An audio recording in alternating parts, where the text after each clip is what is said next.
The days of social media yoga drones brainwashing us into their sales funnels are over. Conscious yoga philosophy searches for truth rather than followers and money. Let's set yoga on fire. Utilizing psychology, philosophy, the occult, critical theory, literature, and Eastern thought, conscious yoga philosophy transcends yoga's norm of boring, fake, and repetitive articles and videos.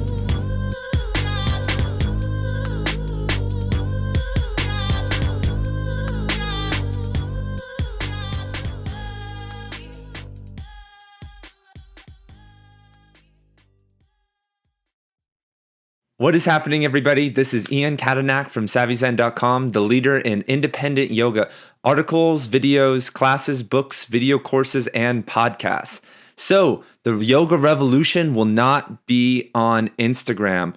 I got this tagline from Gil Scott-Heron's The Revolution Will Not Be Televised. If you haven't heard that song, go listen to it right now. It's a classic.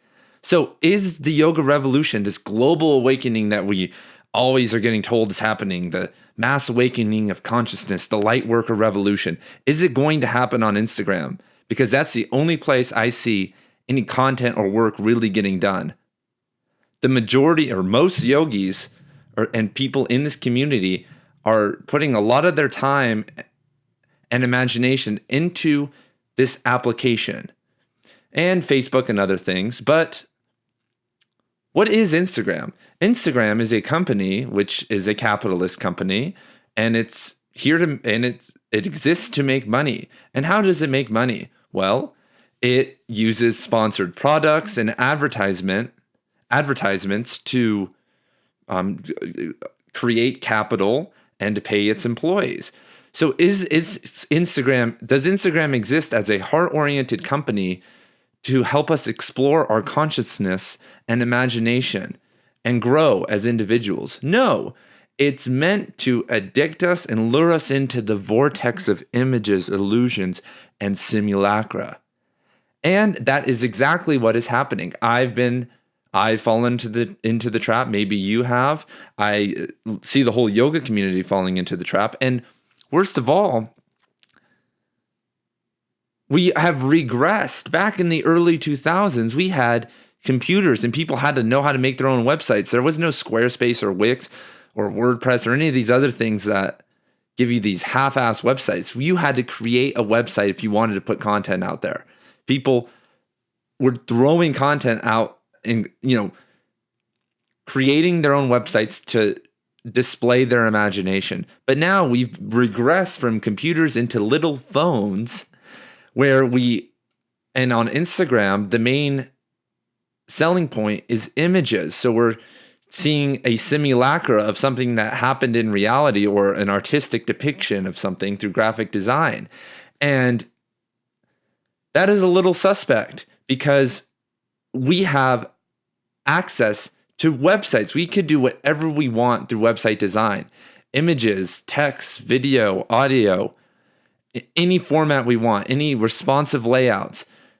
But we've limited ourselves to this application that throws advertisements in our face and requires us to have a photo. I don't know about you guys, but most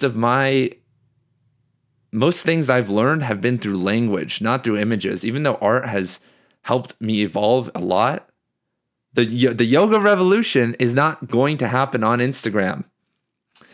But why are we putting our time into Instagram? And there's an article on SavvyZen.com that goes into this a lot deeper, but I'm going to cover the baselines here. So what's happening is that we're getting addicted, like I said. And what does the word addiction mean? Let's look at the word addiction. But inside the word addiction is the word diction. What is diction? It's enunciating, it's speaking, it's producing something, using language in the world. But the A in front of addiction reverses its meaning. We're addicted to something, so we've lost our ability to dictate into the world. And that's what happens when we get onto these social media platforms. We start to lose our ability to dictate because, one, we don't have control over over the formatting, and two, because we are hit with so much information, we fall into an analysis paralysis through dialectics and comparisons. We see people in Bali and putting 5 feet behind their head and doing these beautiful poses that we'll never be able to do. And what does our mind do? We start comparing and thinking and saying, damn, I'm not good enough, or I'll never be able to do this. And this is one of the classical mind control techniques. And most people know it as a Hegelian dialectic. So I'm going to explain a few scenarios where the Hegelian dialectic takes place in yoga and how it's used. So just on a basic level, though, a Hegelian dialectic is where two sides get created, a thesis and an antithesis, and then there's a middle point. But the most interesting thing about the Hegelian dialectic, and this is why we have only two political parties in America. You know, when there's opposition, and that creates this polarity. That's why we have two parents. They're using the number 2 and the hermetic concept of polarity to get us into this little war inside of our minds.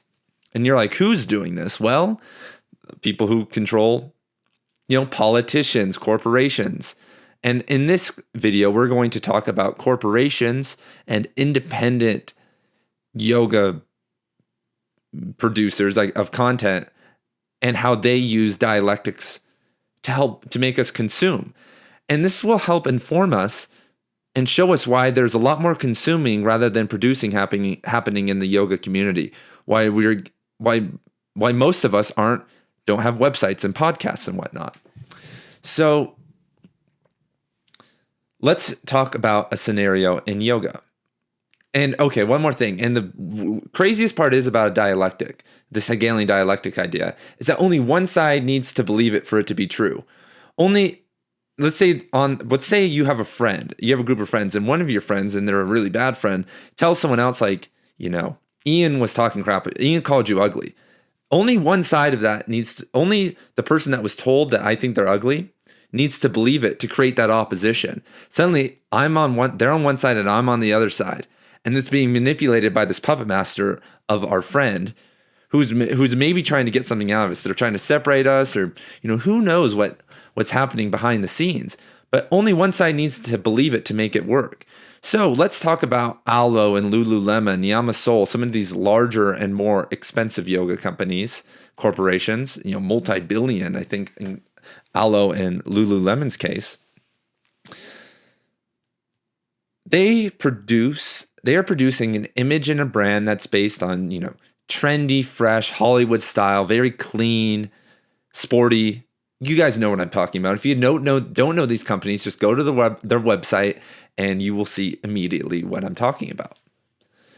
So what does this do, though? This creates, let's say I am a female yogi, 19 years old, and I buy into it. I want to be a Alo yoga star. I love it, and I buy into the image. I love, who are some of the people? Can't even think of Gypsum Gypset Goddess, and their whole crew. I can't even think of them all right now. And that's probably a good thing. So let's say I buy into that. Well, that means that there's an opposition to that. What's the opposition to that? The people at the hippies the yoga hippies at the park who are wearing the same, wearing ponchos and elephant pants, and they're hanging out and smoking weed, and they are probably broke and can't afford any of this stuff. So there's an opposition in my mind. An opposition has been created. This is us and this is them. We are the leaders in yoga. We are the leaders of of trendy studio corporate fashion right now and feel good exercise. But what happens though? Pretend this person goes into that system and they're gone though. But then let's look at another 19-year-old who's in the middle. There's another 19-year-old who's watching her friend go into Alo yoga and she's all into it. And this other friend though is a little bit more rebellious and they're like, I don't like Alo yoga as much. I don't like what this all is standing for. I don't like their value system. So I'm going to go with them. I'm going to go with the hippie people. And they're not thinking for themselves. The person number one who went with Alo, she wasn't thinking for herself because she just got sucked into this brand image.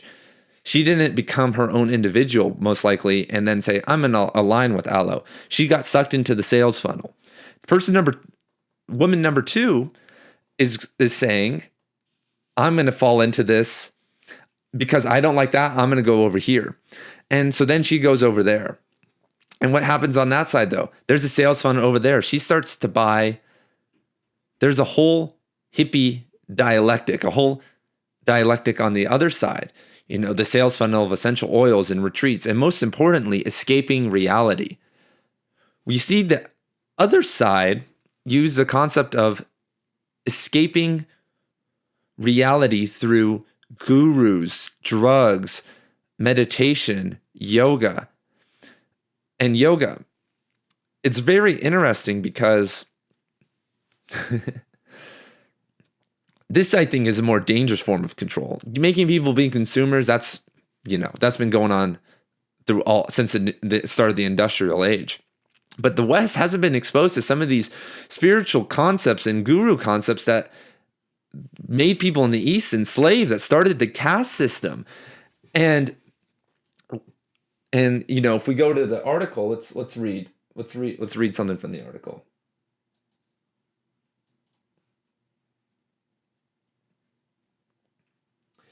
The hippie and grunge side of yoga uses similar tactics, but in reverse. They offer the consumer a fantasy of freedom and enlightenment through their use of expressive/eccentric fashion, nomadic lifestyles, holistic health choices, and participation in large group events. This is targeting the people who are miserable on the other side of the spectrum. Yogis who hate their corporate jobs, unaligned friends/significant others, and childhood religion. So, all the people on the other side of the spectrum, get targeted immediately because they see everyone over there and they're more happy. They're out there dancing at Burning Man and at the festivals, smoking pot. And the people on the other side or in the middle may be like, I want to do that. I want to escape reality. I'm not happy. I'm not aligned within. I haven't cleaned my own room yet and started to love myself. So what am I going to do? I'm going to go to Bali and go on a retreat, and we're going to journal and write about some stuff. And that may be a transformational experience, but did they choose that? Did they choose consciously to do that? Or are they in this game of dialectics? Also, maybe this person, they start losing their ego. They start getting told that they need to lose their ego, that you and I are the same, that there's a oneness, which is a true statement, but that this overarching person actually has an ego and a sales funnel, though, and a sales agenda, and they're dissolving this group's ego so that it's a lot easier to drive them into buying their essential oils or their program or to get them to come to one of their workshops. They're using the opposite tactic. The other side, like the corporation side, they're inflating the ego. They're saying, if you want to be one of us, you have to be like this. This is our image. We have an egocentric identity, and you have to identify with this or you're out. But the other side is basically saying the same thing. We have an image, but it's nothingness. But when you enter that nothingness, because you probably can have the critical thinking skills necessary, you are going to buy our product still. And the funniest of all, a very comedic scenario is when these triple loops start happening. So let's go back to the person who was in the middle. They don't want to be an ally. They don't want to go with the corporation. So they fall into the nomadic side. But then they realize they see the friend number one who's sponsored by Alo making all this money and traveling worldwide. So what is she going to do? She or he, this could be guys or women, she's going to say, I want to make more money. So she's going to start trying to sell essential oils and maybe fall into some of these tactics, but she'll slowly realize that she won't be able to make as much money because she doesn't have a multi-billion-dollar corporation behind her. So most of the time, instead of just saying, I'm content with my life, I'm content with what I'm doing, I should just be happy for what I have, they're going to start trying to make more money. And that making that money is eventually going to lead them back to who? The corporations. They're going to say, I'm trying to hold this event, and Alo's going to come in and say, like the devil and say, we have $35,000 for you, but you're going to have to all wear aloe and slap our logo everywhere. And you're going to have to let us feature you on our Instagram page. And then they're going to get paraded around on their roster from the dialect they ran away from in the first place. And they've lost all identity and dignity, and are just violating their value system, their supposed value system left or right. And this all stems from that us as a community do not have our own set system of values. And if we had a set system of values, we would not be on Instagram. We look at this platform and say, we can do better. We need to be independent publishers or fall under businesses started by yogis who have our best interests at heart, who are paying us well, and there's a grand unifying vision that aligns with our value system. But if you ask most people, what is your value system? They're going to answer, peace and love. I just, want everyone to be happy and loving, a loving place. They don't have a specific goal in mind or detailed system of values that will help them navigate this mess of polarity in social media. So instead, when you don't have your own system of values that's clearly defined in a mission statement and goals and a business plan, other people are going to take advantage of you. So let's go back to the article. So I think this is a really interesting dynamic that's at play here. And most of you guys are hearing this. Most of you are like, yeah, this is right. It's pretty easy to understand this. But are you going to separate yourself from social media and start navigating and creating independent media? Yes, it's going to be hard. But how hard was it to achieve all the fancy asanas that you have achieved? Or how long did it take you to read those books or spend 200 hours or spend a whole month going on a YTT? It will take you a lot less time to learn how to create a website, not on Squarespace or Wix. Start a podcast and learn how to film some YouTube videos. It won't take you that long. Then you just need to read a few heart-aligned marketing books and you're off to the races. And if everyone did that, we could change the world. And this is not just in yoga, but this is across the board. If people started becoming producers instead of consumers, we would change the world. And let's just address everyone that says, well, what would happen? People need to work. Who would make the roads? Who would make my food? The robots would.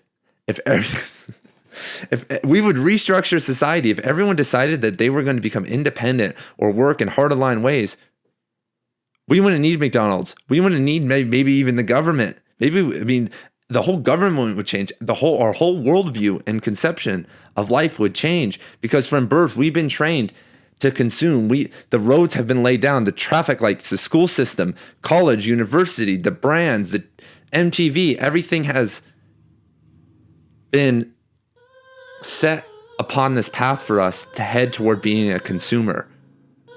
And I know that you are a creative genius, that you have the capacity to create beautiful things that can change the world, but that is not going to happen on Instagram. Even if we're using Instagram, I'm using Instagram, even if we use social media, that's not where the revolution is going to take place. That's maybe going to be a medium for the revolution, but that's not where your creative genius, your beauty, what you channel from the universe into physical form, that's not where it's going to be displayed in its optimum form. So if you guys are interested in more conscious yoga philosophy and stuff like this, go check out SavvyZen.com. There's a lot of cool new stuff on there. I've been away for a little while, but I've been away from the website and creating, but I'm back on board and I will see you guys later with some more cool content.